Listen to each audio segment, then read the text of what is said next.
नमस्कार, सुनो यूपी का मॉर्निंग एडिशन आप देख रहे हैं। मैं हूं आपके साथ गुंजन दीक्षित। बुलेटिन की शुरुआत बड़ी खबर के साथ करेंगे। कुशीनगर में पिटाई से मृतक बाबर की मां से योगी आदित्यनाथ ने फोन पर बात की है। सीएम योगी ने बाबर की मां जेबुनिसा से फोन पर बात की। सीएम ने कहा, इस दुख की घड़ी में मैं आपके साथ हूं, मैं आपका दूसरा बेटा हूं। सीएम ने सभी आरोपियों के खिलाफ कठोर कानूनी कार्रवाई की भी बात कही है। सीएम योगी ने बाबर की पत्नी फातिमा से बात कर हर संभव मदद का भरोसा दिलाया है। तो ये बड़ी खबर आपको बता दें, कुशीनगर में पिटाई से मृतक बाबर की मां से खुद सीएम ने बातचीत की है। साथ ही साथ उन्हें विश्वास दिलाया है कि हर कार्रवाई की जाएगी। इसके साथ साथ इस दुख की घड़ी में मैं आपके साथ हूं, मैं आपका दूसरा बेटा हूं। सभी आरोपियों के खिलाफ कठोर कानूनी कार्रवाई की जाएगी, ऐसा आश्वासन योगी आदित्यनाथ ने बाबर की मां को फोन पर बातचीत के दौरान दिलाया है। तो ये बड़ी जानकारी आपको दे दें, कुशीनगर में पिटाई से बाबर की जान चली गई थी और उसके बाद योगी आदित्यनाथ ने आज बाबर की मां से बात की है।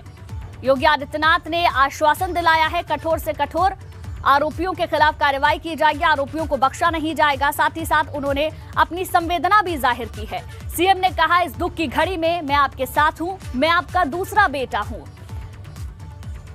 सीएम योगी ने बाबर की पत्नी फातिमा से भी बात कर हर संभव मदद का भरोसा दिलाया है। तो इस पूरे मामले को लेकर योगी आदित्यनाथ ने यह भी आश्वासन दिया है कि हर संभव मदद परिवार की जाएगी। सरकार की ओर से 2 लाख रुपए की राशि पहले ही दी जा रही है। दूसरी तरफ योगी आदित्यनाथ ने मां से बातचीत में कहा है, मैं आपका दूसरा बेटा हूं। इस दौरान पत्नी से भी बातचीत योगी आदित्यनाथ ने की है।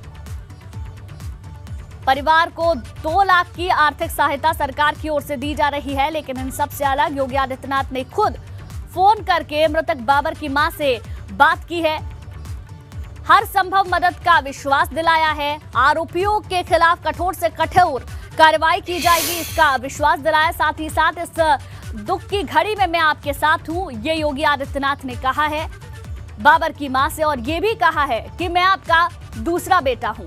इसके साथ ही योगी आदित्यनाथ ने बाबर की पत्नी फातिमा से भी बात कर हर संभव मदद का विश्वास जताया है।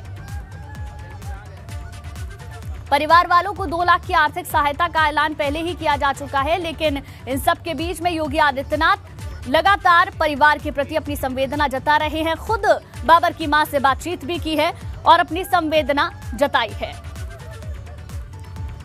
और शैलेश अरोड़ा हमारे संवाददाता ज्यादा जानकारी के साथ हमारे साथ लाइव जुड़ गए हैं। शैलेश, इस पूरे मामले को लेकर आर्थिक सहायता पहले सरकार की ओर से की गई, लेकिन बड़ी बात यह है कि खुद योगी आदित्यनाथ ने संवेदना जाहिर की है। साथ ही साथ उन्होंने ये कहा है कि मैं आपका दूसरा बेटा हूं। बिल्कुल, देखिए, मुख्यमंत्री के अगर स्वभाव की बात करें तो अपराधियों और माफियाओं को लेकर वो जितने कठोर, जितने सख्त नजर आते हैं, अगर कहीं कोई घटना या दुर्घटना होती है किसी के साथ में तो पीड़ितों को लेकर उतने ही संवेदनशील भी दिखते हैं। और इसी का एक उदाहरण ये भी है। देखिए, खुद जो बाबर के परिजन हैं उन्होंने ये बात बताई है। उनकी बाबर की मां की बात करें, जेबुनिसा, या उनकी पत्नी फातिमा, उन्होंने खुद बताया कि मुख्यमंत्री का फोन आया उनके पास, और उसके बाद में पहले जो मां है जेबुनिसा, उनसे बात हुई और परिवार की माने तो मुख्यमंत्री ने उनको ये आश्वासन दिया, विश्वास दिलाया कि जो भी इस पूरे मामले के दोषी है उनके खिलाफ सख्त से सख्त कार्रवाई की जाएगी। बातचीत करते करते जेबुनिसा जो है बाबर की मां, वो भावुक हो गई। तो जब वो भावुक हुई तो मुख्यमंत्री ने कहा कि आप परेशान ना हो, मैं आपका दूसरा बेटा हूं, यानी एक सांत्वना दी, एक ढांढस बधाया उनको, और ये कहा कि आप बिल्कुल परेशान ना हो, जो भी मदद होगी हर संभव मदद की जाएगी। इसके बाद में देखिए, मुख्यमंत्री ने बाबर की जो पत्नी है फातिमा, उनसे भी बात की, अलग बात की उनसे, और उनसे बातचीत करने के बाद घर के बारे में पूछा, और उसके बाद उनसे भी जो फातिमा थी वो भी मुख्यमंत्री से बात करते करते जब भावुक होने लगी तो फातिमा से भी ये कहा कि वो परेशान ना हो, जो भी परिवार की हर मदद हो सकती है, जो भी हर संभव मदद है वो की जाएगी। इसके अलावा कोई भी आरोपी दोषी जो है इस पूरे मामले में किसी को छोड़ा नहीं जाएगा। जहां पर पुलिस की लापरवाही दिख रही है वहां पर देखिए उनके खिलाफ कार्रवाई की जा रही है। तो इस तरह से मुख्यमंत्री ने परिवार से खुद बात करके उन्हें ढांढस बंधाया है, सांत्वना दी है, एक विश्वास दिलाया है कि इस दुख की घड़ी में मुख्यमंत्री खुद, प्रदेश सरकार नहीं बल्कि मुख्यमंत्री खुद व्यक्तिगत रूप से उन्होंने जिस तरह से एक प्रदेश के मुखिया के नाते बात की है, उन्होंने खुद ये कहा कि वो भी इस परिवार के साथ में खड़े हुए हैं। और जिस तरह से उनका ये कहना, जैसा परिवार बता रहा है, ये कहना कि वो दूसरे बेटे हैं, देखिए इससे बड़ा आश्वासन, इससे बड़ी सांत्वना, ढांढस बंधाना और कुछ नहीं हो सकता है शायद एक ऐसे परिवार के लिए जिसने अपना एक जवान बेटा खोया हो। तो निश्चित रूप से काफ़ी संवेदनशील नजर आ रहे हैं इस पूरे मामले में मुख्यमंत्री उस परिवार को लेकर, और दूसरी तरफ उतने ही कठोर नजर आ रहे हैं जो इस पूरे मामले में दोषी हैं। चलिए ठीक है शैलेश, बहुत बहुत शुक्रिया आपका जानकारी के लिए। और चलिए अब बात करेंगे लखीमपुर कांड की। लखीमपुर कांड के मुख्य आरोपी आशीष मिश्रा को लेकर आज सुप्रीम कोर्ट में सुनवाई होने वाली है। आशीष मिश्रा की इलाहाबाद हाई कोर्ट से मिली जमानत रद्द करने की मांग पर आज सुप्रीम कोर्ट में सुनवाई होगी। कोर्ट ने इसी मामले में 16 मार्च को आशीष मिश्रा और उत्तर प्रदेश सरकार को एक नोटिस जारी किया था। वकील प्रशांत भूषण के जरिए दायर याचिका में केंद्रीय मंत्री अजय मिश्रा के बेटे आशीष मिश्रा को इलाहाबाद हाई कोर्ट से मिली जमानत को रद्द करने की मांग की गई है। मामले की चार्जशीट 3 जनवरी को दायर की गई थी। अब इस पूरे मामले को लेकर आज हाई कोर्ट में सुनवाई होनी है, माफ कीजिएगा सुप्रीम कोर्ट में सुनवाई होनी है। ये बड़ी खबर आपको बता दें, लखीमपुर कांड के मुख्य आरोपी आशीष मिश्रा को लेकर आज सुप्रीम कोर्ट में सुनवाई होगी। आशीष मिश्रा की इलाहाबाद हाई कोर्ट से मिली जमानत रद्द करने की मांग पर आज सुप्रीम कोर्ट सुनवाई करेगा। इस पूरे मामले को लेकर होली से पहले यानी कि 16 मार्च को आशीष मिश्रा और उत्तर प्रदेश सरकार को कोर्ट की ओर से एक नोटिस जारी किया गया था और उसके बाद आज इस पूरे मामले पर सुनवाई होनी है। कोर्ट की ओर से क्या कहा जाएगा ये देखने वाली बात होगी, लेकिन लगातार इस मामले को लेकर कोर्ट की ओर से सुनवाई होती रही है। 16 मार्च को इससे पहले सुनवाई हुई थी, आज सुप्रीम कोर्ट इस पूरे मामले पर सुनवाई करेगा। और अविनाश तिवारी हमारे संवाददाता ज्यादा जानकारी के साथ हमारे साथ जुड़ गए हैं। अविनाश, पूरे मामले को लेकर आज सुप्रीम कोर्ट में सुनवाई होनी है। इससे पहले 16 मार्च को सुनवाई हुई थी जब उत्तर प्रदेश सरकार को भी एक नोटिस जारी किया गया था।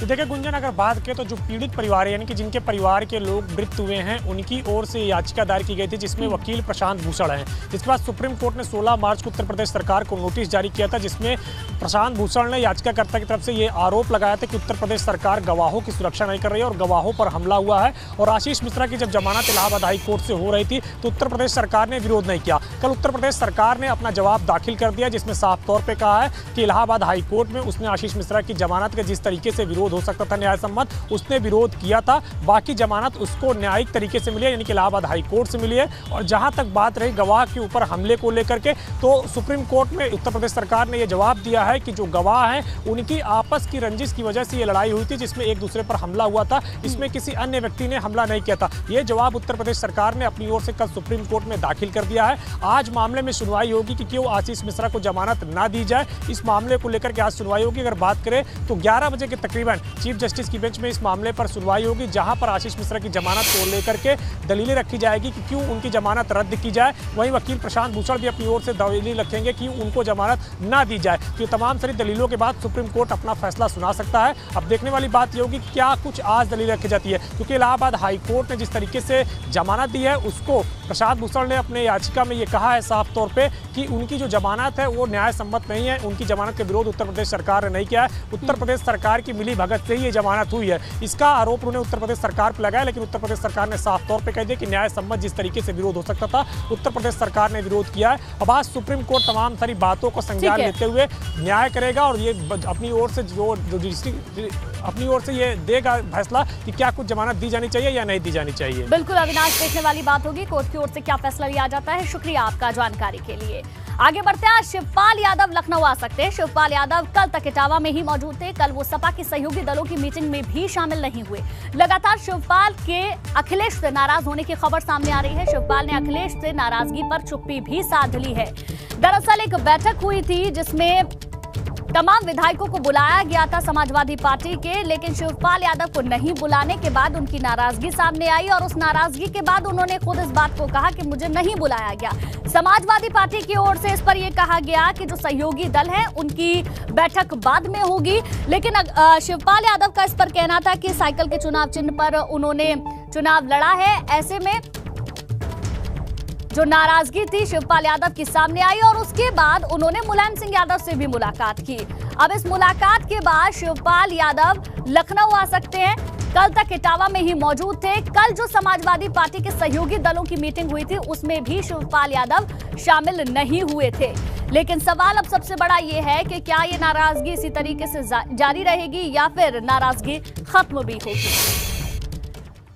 वहीं प्रसपा अध्यक्ष शिवपाल यादव और सपा अध्यक्ष अखिलेश यादव के बीच में फिर से तलवार खिंचती हुई नजर आ रही है। शिवपाल यादव ने अभी तक विधायक पद की शपथ नहीं ली है, साथ ही वो कल हुई सपा विधायक दल की बैठक में भी हिस्सा नहीं लिए।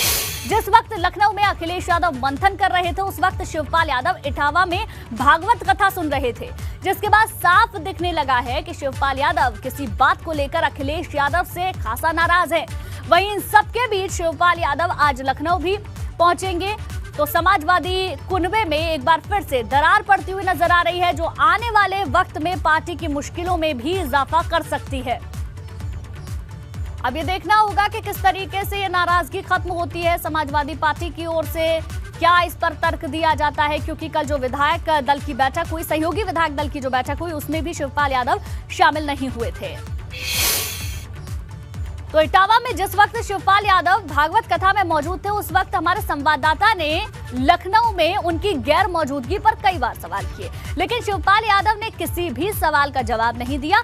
सुनिए एबीपी गंगा संवाददाता से शिवपाल की वो खास बातचीत। तो आज आप नहीं पहुंचे तो ये पूछना कुछ नहीं बोलना, तो यहाँ कैसे आप आते? चलो तो नहीं, मुझे नहीं बोलना है। नेताजी के पास गए थे, क्या बातचीत? आज हमें नहीं बोलना। चलो अब नहीं बोलना फिर। अरे भागवत में आए यार, नहीं भागवत में तो आए, लेकिन ऐसा होता ना बातचीत तो करते। अरे तो भागवत में आए यार, भागवत तुम सुन दियो तुम। अब आज नहीं बोलना मुझे, कुछ भी नहीं बोले, बोलना आप है। बुलाए के बोले। हाँ बोलो तो आपको बुलाओ तो पहले बात। 3 दिन होली पे बुलाया, 3 दिन से आपकी कोठी पे आ रहे थे बराबर। जब हम बुला लेंगे, जब हमें बोलना हो तब बुला लेंगे।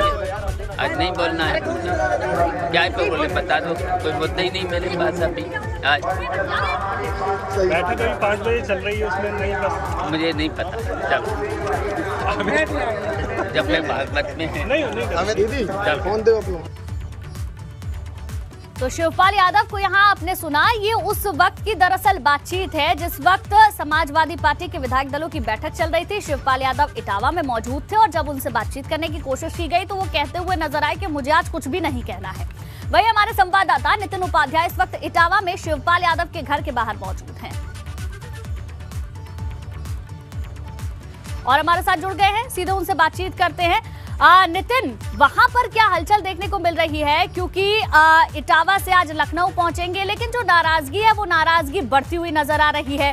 हालांकि खुलकर तो शिवपाल यादव कुछ नहीं कह रहे हैं, लेकिन जिस तरीके से उन्होंने जो रवैया अख्तियार किया हुआ है, बैठक में नहीं पहुंचे हैं, मुलायम सिंह यादव से भी मुलाकात की है, नाराजगी थमती हुई नजर नहीं आ रही है।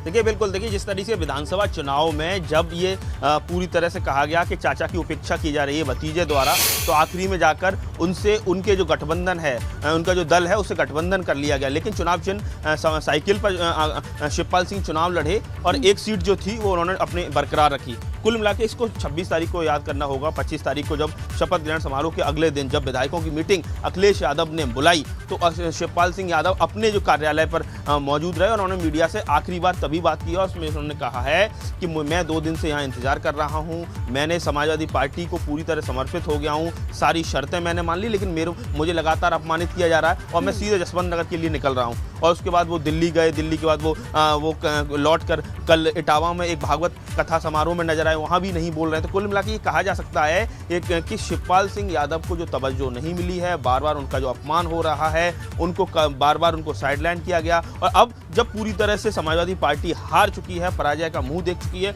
उसके बावजूद शिवपाल सिंह यादव को अपने साथ ना बैठाना, ये कहीं ना कहीं एक टीस है, ये भतीजे को लेकर चाचा की टीस है। और अब नाराजगी व्यक्त करते हुए, अपनी नाराजगी जताते हुए शिवपाल सिंह यादव नजर आ रहे हैं और अब वो इटावा से थोड़ी देर में वो लखनऊ के लिए निकल रहे हैं। सुबह ये रात में सूचना आई थी कि वो सुबह वो लखनऊ के लिए निकल जाएंगे, लेकिन वो थोड़ा उनका जो कार्यक्रम है 1 घंटे लेट हुआ है, अब वो लखनऊ के लिए निकलेंगे और अब आज ये देखना है आप बने रहिए हमारे साथ। लखनऊ से विवेक त्रिपाठी भी हमारे साथ जुड़ गए हैं। विवेक, आज लखनऊ पहुंच जाएंगे शिवपाल यादव, लेकिन जिस तरीके से नाराजगी, देखिए कई मौके रहे, नाराजगी तो बहुत पहले से थी, चुनावों से पहले नाराजगी दूर हुई और लगा सब कुछ ठीक हो गया है और कुछ वक्त के लिए सब कुछ ठीक भी हुआ, लेकिन ऐसा लगता है कि अखिलेश यादव के मन में कुछ बात है और वो बात अभी तक साफ नहीं हो पाई और अब धीरे धीरे करके चाचा जी की भी नाराजगी सामने आ रही है। देखिए गुंजन, शिवपाल सिंह यादव के लिए समाजवादी पार्टी में राजनीति के सारे रास्ते बंद हो चुके हैं। ये तय है और साफ है बिल्कुल। अखिलेश यादव बार बार यही मैसेज दे रहे हैं और शिवपाल सिंह यादव के पास भी विकल्प खुले हुए हैं। आपको बता दें कि चुनाव से पहले भारतीय जनता पार्टी लगातार शिवपाल सिंह यादव के संपर्क में थी और उनसे कांटेक्ट करने की कोशिश कर रही थी कि वो भारतीय जनता पार्टी में आ जाए और ये प्रयास अभी भी चल रहे हैं। यानी भारतीय जनता पार्टी का एक सिद्धांत है कि वो अपने दुश्मनों को, अपने विरोधियों को घुटनों के बल नहीं झुकाती है, वो खत्म कर देती है। अभी इसका एक ताज़ा उदाहरण वीआईपी पार्टी देखा, विकासशील इंसान पार्टी जो बिहार में है, उसका ताज़ा उदाहरण सबने देखा है। तो भारतीय जनता पार्टी इस बार भी यही कोशिश कर रही है कि समाजवादी पार्टी को तोड़ने के लिए शिवपाल सिंह यादव बहुत बड़ा एक हथियार है उनके लिए और उनको अपने खेमे में लाने की कोशिश कर रही है। चूंकि शिवपाल सिंह यादव के पास कुछ बचा नहीं है, उन्होंने अपने बेटे के लिए टिकट मांगा, समाजवादी पार्टी ने वो भी नहीं दिया। उनके समर्थक जो थे शिव कुमार बेरिया जैसे बड़े, जो समाजवादी पार्टी जब टूटी थी, अखिलेश यादव के हाथ में सत्ता आई थी, शिवपाल सिंह यादव अलग होकर प्रगतिशील समाजवादी पार्टी उन्होंने बनाई थी, तब बेरिया जैसे बहुत बड़े बड़े कद्दावर नेता जो कैबिनेट मंत्री रहे मुलायम सिंह की सरकार में, वो टूटकर आ गए थे और उनके पास भी आज ऑप्शन नहीं है। सब पैदल हो गए, जितने शिवपाल सिंह के साथ गए थे लोग वो सब पैदल हो गए। सारे बड़े बड़े समाजवादी पार्टी के नेता दूसरी जगह विकल्प तलाश रहे हैं। तो समाजवादी पार्टी अब शिवपाल को कोई मौका देने के मूड में नहीं है, ये तय है, साफ है। जिस तरह से 3-4 दिन से पिछले जो गतिविधियां चल रही हैं उसने साफ कर दिया है कि शिवपाल को कोई मौका नहीं मिलेगा और उनको विकल्प तलाशने होंगे। अब उनके पास विकल्प, चूंकि देखिए समाजवादी पार्टी के सिंबल से उन्होंने चुनाव लड़ा था और अगर वो दूसरे दल में शामिल होते हैं तो दल बदल कानून लागू होगा और उनकी विधानसभा की सदस्यता हो जाएगी खत्म।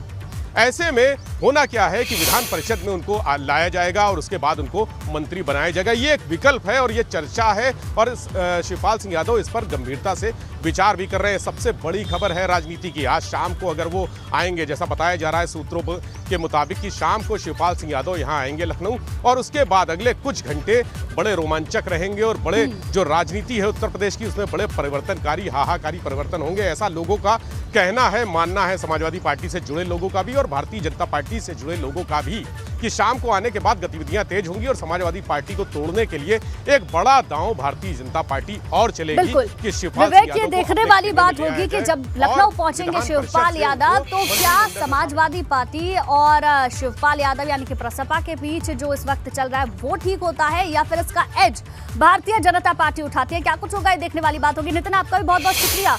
नोएडा पुलिस एक्शन मोड में नजर आ रही है, ताबड़तोड़ एनकाउंटर किए गए हैं। एक्सप्रेसवे थाना क्षेत्र में पुलिस और बदमाशों की मुठभेड़ हुई, जहां नोएडा सेक्टर 168 पर चेकिंग के दौरान स्कूटी सवार बदमाशों से मुठभेड़ हुई। फेमू उर्फ फेमुद्दीन नाम के शातिर बदमाश के पैर पर गोली लगी है और दूसरा फरार बताया जा रहा है। वहीं बंद फैक्ट्री व मकानों में चोरी की वारदात को ये बदमाश अंजाम देते थे। शातिर बदमाशों का लंबा आपराधिक इतिहास भी रहा है।